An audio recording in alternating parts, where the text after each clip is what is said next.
ഇന്നത്തെ ദൈവവചനം വിശുദ്ധ ലൂക്കാ എഴുതിയ സുവിശേഷം 11-ാം അധ്യായം 37 മുതൽ 42 വരെയുള്ള വാക്യങ്ങൾ. യേശു സംസാരിച്ചു കൊണ്ടിരിക്കുമ്പോൾ ഒരു ഫരിസേയൻ തൻ്റെ കൂടെ ഭക്ഷണം കഴിക്കുന്നതിന് അവനെ ക്ഷണിച്ചു. അവൻ പ്രവേശിച്ച് ഭക്ഷണത്തിനിരുന്നു. ഭക്ഷണത്തിന് മുമ്പ് അവൻ കഴുകി ശുദ്ധി വരുത്താതിനെ പറ്റി ആ ഫരിസേയൻ അത്ഭുതപ്പെട്ടു. അപ്പോൾ കർത്താവ് അവനോട് പറഞ്ഞു, ഫരിസേയരായ നിങ്ങൾ കോപ്പകളുടെയും പാത്രങ്ങളുടെയും പുറം കഴുകി വെടുപ്പാക്കുന്നു.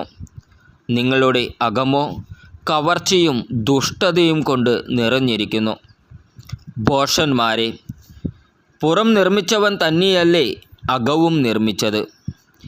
നിങ്ങൾക്കുള്ളവ ദാനം ചെയ്യുവിൻ, അപ്പോൾ നിങ്ങൾക്ക് എല്ലാം ശുദ്ധമായിരിക്കും. ഫരിസേയരെ, നിങ്ങൾക്ക് ദുരിതം!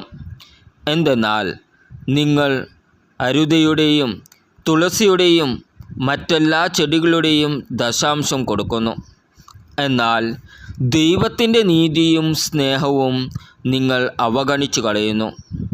ഇവയാണ് നിങ്ങൾ ചെയ്യേണ്ടിയിരുന്നത്. മറ്റുള്ളവ അവഗണിക്കാതെ തന്നെ. നമ്മുടെ കർത്താവായ ഈശോ മിശിഹായ്ക്ക് സ്തുതി.